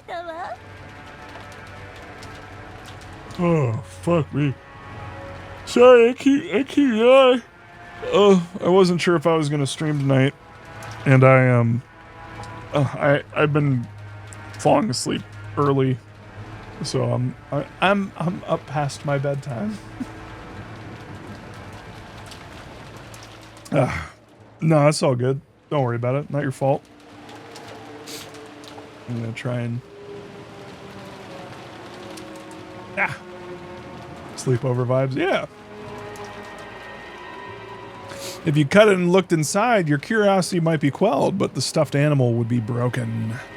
So even though you want to see, you can't. You understand that feeling, right? The power of the Endless Witch can truly grant that wish. As I am now, I can slice the stuffed animal all I want. And yet, with a bit of magic, I can return it to normal and revive it. Yeah, we fucking get it. Yes, we understand. In other words, it means I've broken all limitations of this world. As I am now, I don't have to hesitate or give up on an idea and in anything. That joy, there's probably no one who can understand it. No one other than me, the Golden Witch. As the witch let out a mad war cry, she revived Rudolph and Kyrie again, and faster than they could realize it, she killed them right away. And she made it known that something other than cotton was stuffed inside those two.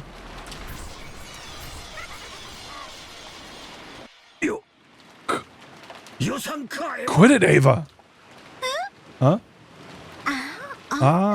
It's you. How long have you been there?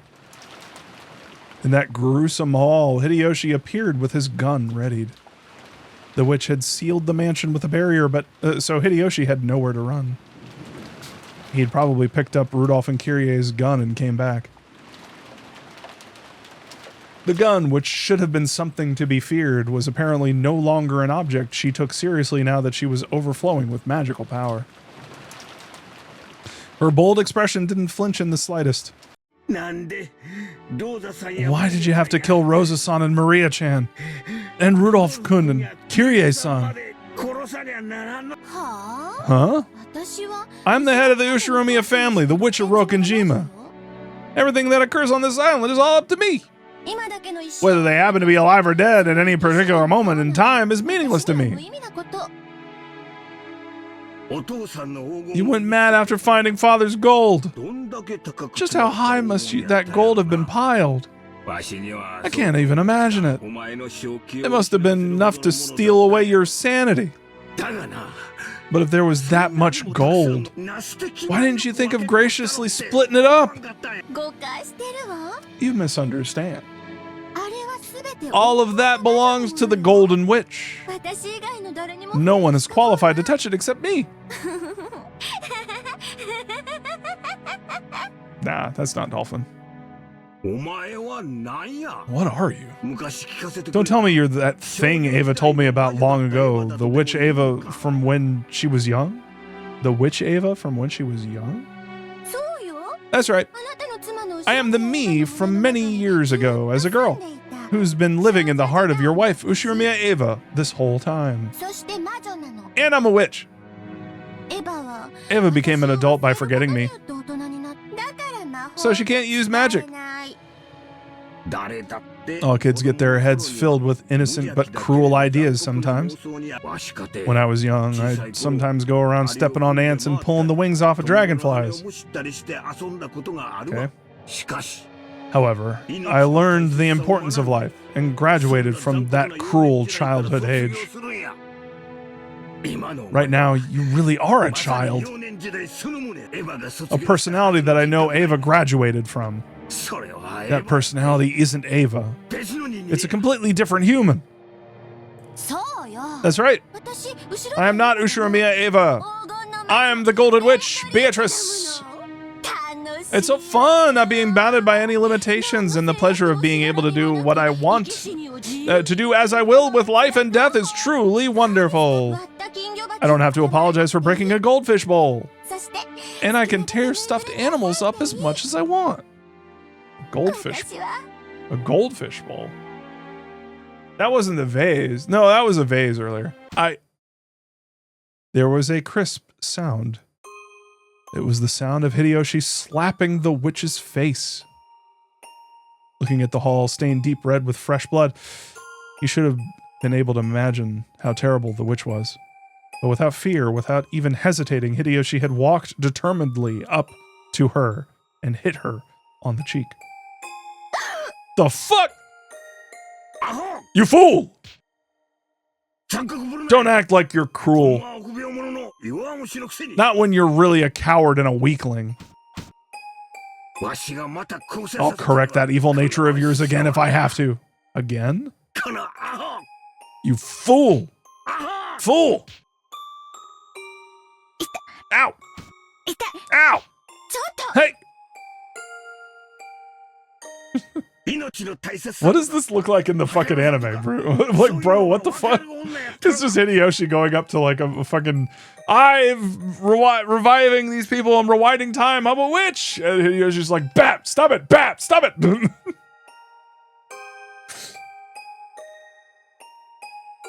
You're a woman who understands how important, how fragile a life is, aren't you? I'll make you remember. What are you calling a witch, you stupid fool? You're my wife, Ushiromiya Ava. If anything, you're witch of the kitchen.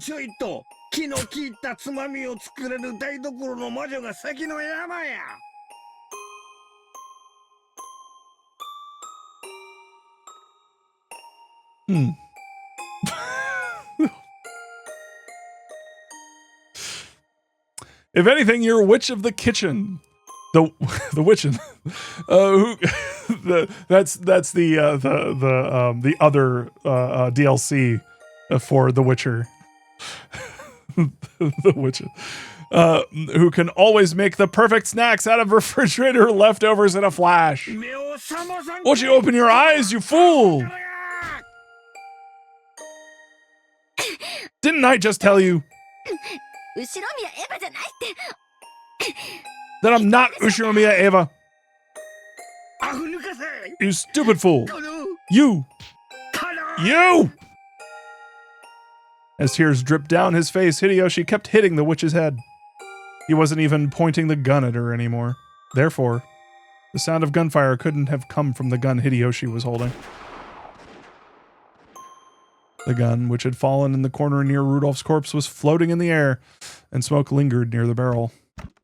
And the bullet? A red stain was slowly spreading across the chest section of Hideyoshi's vest. Even though his back was facing the barrel of the gun, the bullet had driven through Hideyoshi's chest.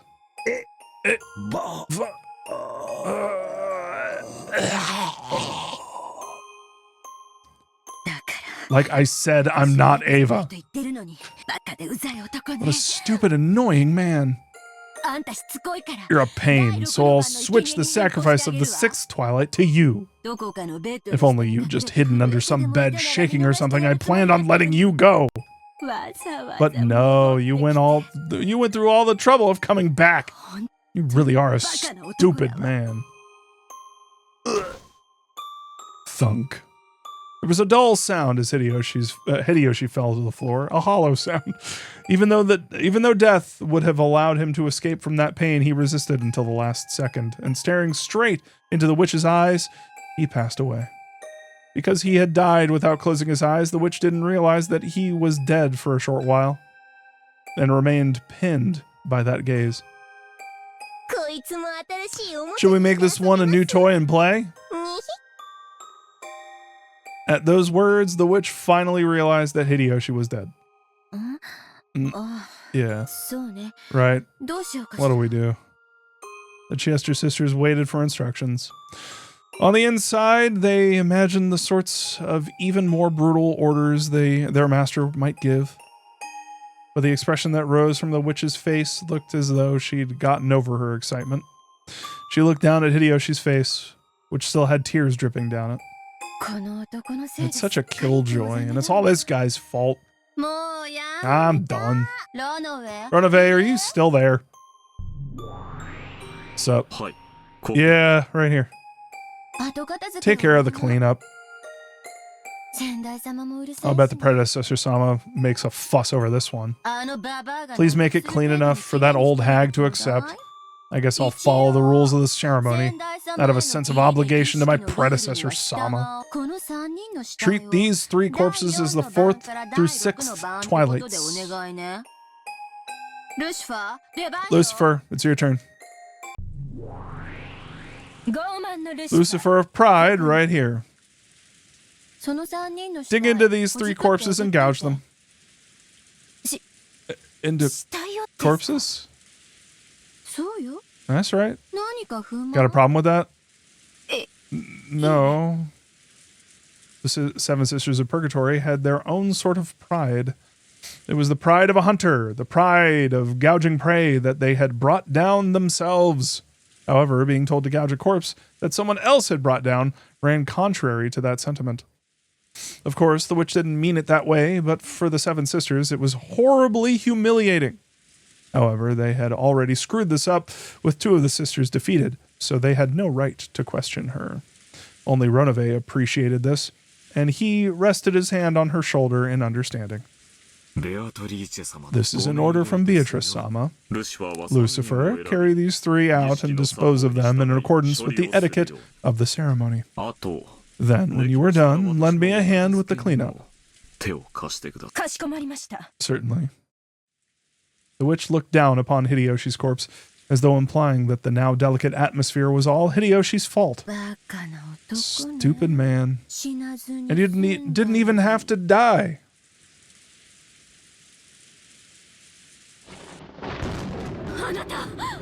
Dear.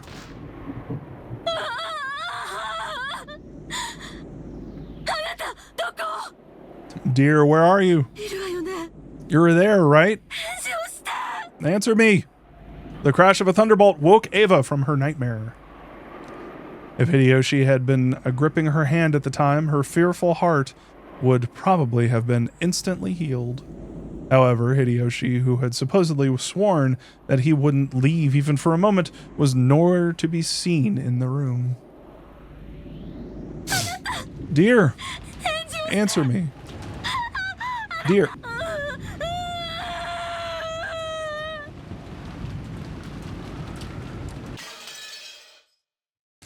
Ba-da-ba-ba-da-ba. Well, fuck. So yeah, I'm getting a lot. Probably the biggest thing is well, okay. So we've got to look at the character stuff. So yeah, we'll go ahead and save as soon as we get a moment. Start system shave. Oink. Oink. And back. And then start system. Okay. I guess they haven't been found yet, but yeah. All right. I'm guessing it's next. Yeah, here we go. Okay. This fucking weirdo. Are these the two? Yeah, they are. Okay. I like how it's random. Okay. Ava Beatrice, solve the riddle, the witch's epitaph. I'm pretty sure we already saw this one. Will she be able to overcome the trials that forced her predecessor to surrender? Hold on. Maybe we didn't read this. Solved the riddle of the witch's epitaph and was welcomed as the new Endless Witch. She was gifted with an aptitude for magic and is expected to grow into an extraordinary great witch. This genius of a witch often overindulged in her own power during her younger days. I like how this is all like weirdly in the past. Well, I guess in their younger days would mean... I wonder if this is just straight up talking about Ava instead of Avatrice. Anyway. When she was at school. Because that thing that was mentioned earlier about how girls were really into witchcraft and stuff when they were in school. And is expected to grow into an extraordinary great witch. The genius of a witch often overindulged in her own power during her younger days. Such are the trials only geniuses may endure, and if she proves successful, her name will surely be engraved in the history of endless witches. Will she be able to overcome the trials that forced her predecessor to surrender? I don't understand these, but okay. Chiester. I got some kind of Evangelion vibes from the previous one, but like now I'm seeing what is that? Should I be reading into that? That's a flag.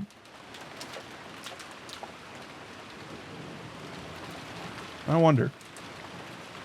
Anyway, sorry, my fucking earphone is doing weird shit. Yeah.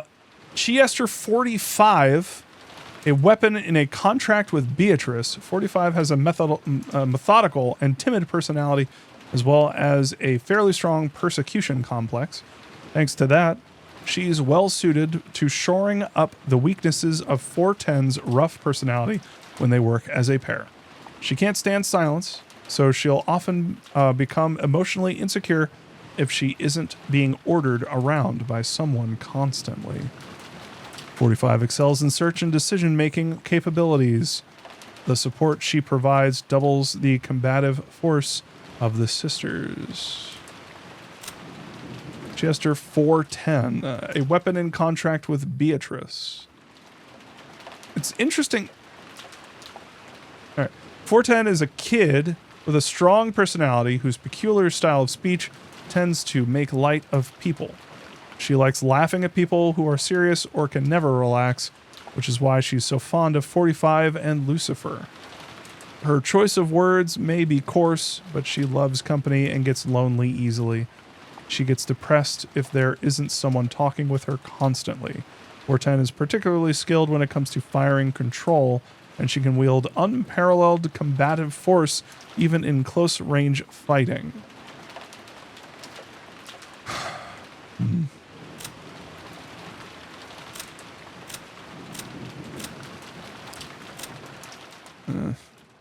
It's random, so it's like kind of funny. Do we get to see the dead ones? I guess not. Anyway.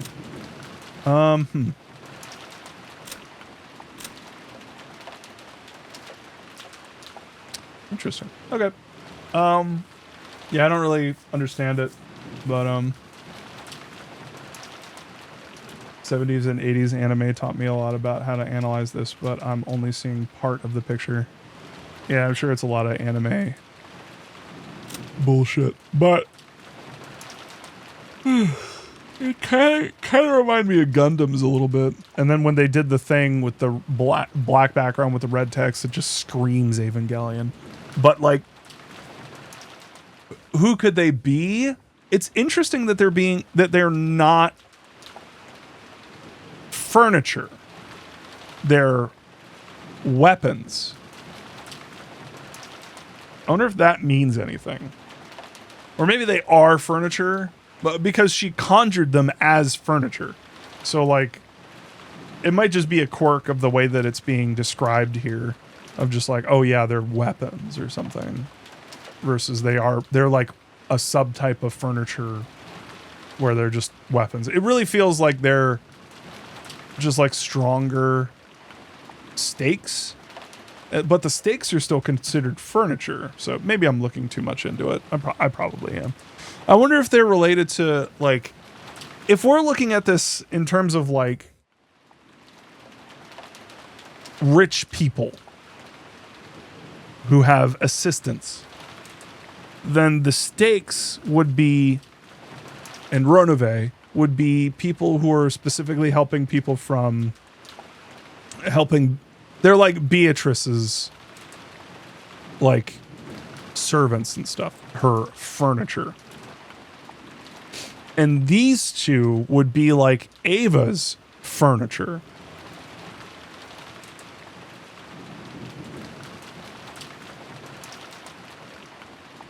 I guess that would make sense for why they would be talking about hanging out with the other furniture, because they would probably have crossed paths with them at some point. Like, because, 410 was talking about hanging out with one of the stakes, which is interesting. Anyway, the chair sister. Yeah, I don't. Chiester. I don't know what that means. Anyway, all right, y'all. Renove is butler. Stakes are maids, but like a bit shit. Yeah, basically, yeah. Because I'm still attached to the idea that this all has a logical explanation, and it really feels like that's what it was doing here. Like, to me, I mean, and I'm sure to a lot of people at this point in the story, Ava Triss is Ava. She's just regressed. She has gotten her wish. She has proven that she listened to the voice in her head, and that voice has basically taken control. She is running around killing people. She has killed Kyrie and Rudolph, and then Hideyoshi came in and was like, "What the fuck are you doing? I can't believe you do this," and started beating the shit out of her.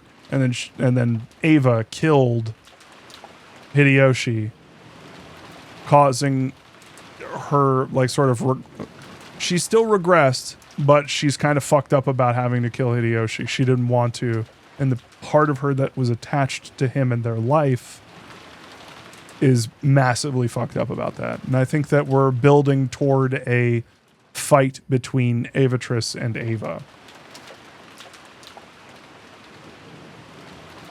Probably over George. Probably because she is not going to let George get got.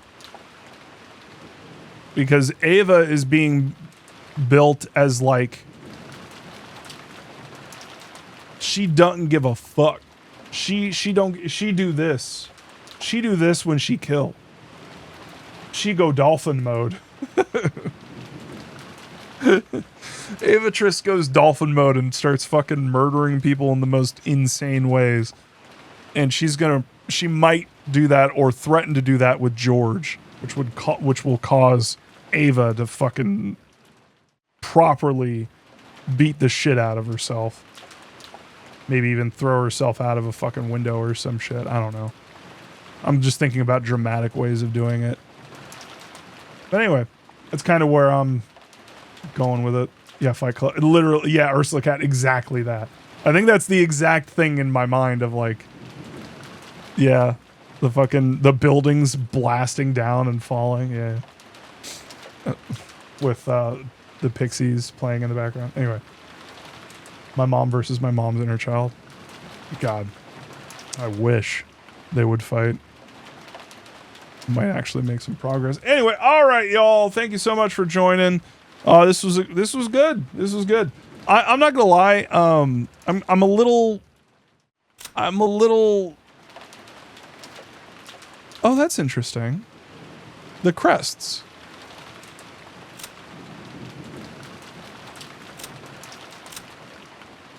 They still have the one wing.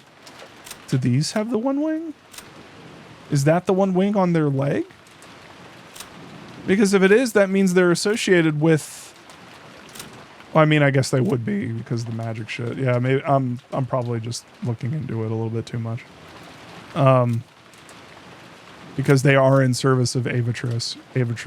And she's holding a staff that is the wing. So yeah, that would make sense.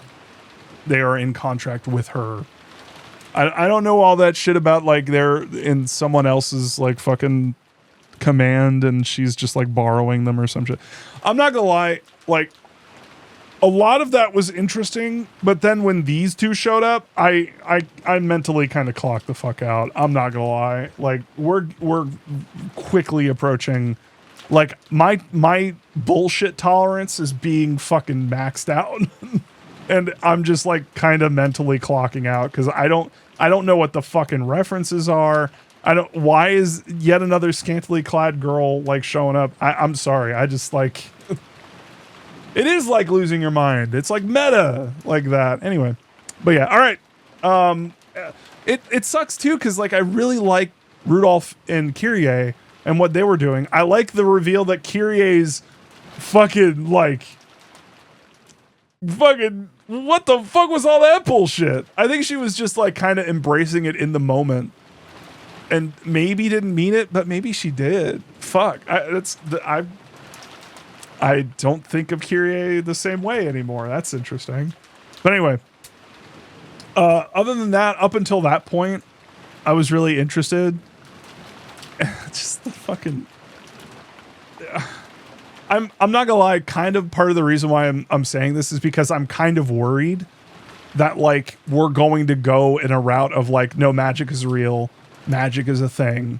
This doesn't actually have any like interpretations where like the real reality of the situation can like illuminate like what's happening here. It's all like you have to look at it through the lens of like magic and shit. And it's kind of uninteresting to me in that way. But I don't know. I think there's still room for interpretation. So at least in that way, I'm still kind of clocked in. It's just, what the fuck is this? Like, what is this? What is this? Anyway. All right. That's it for me. That's it for our girl. Let's not look. I will say,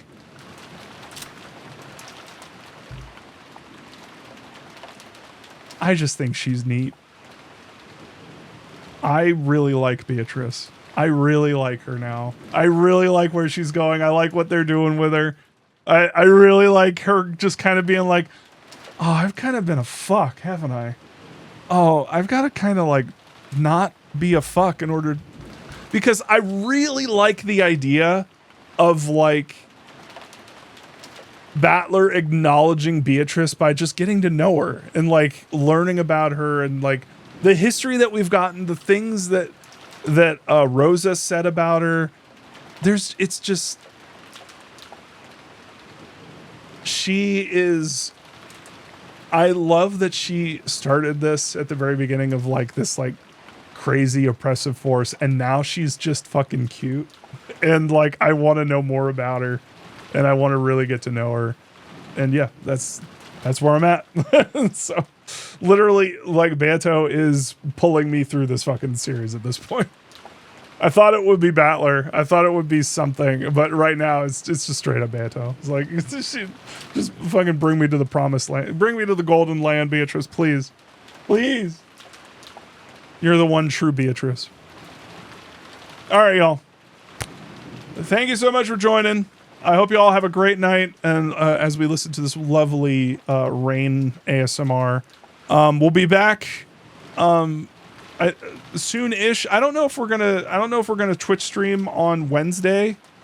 But we're definitely going to Discord stream maybe tomorrow, maybe Wednesday, but we'll see. We'll play it by ear. And yeah, catch y'all later. Bye.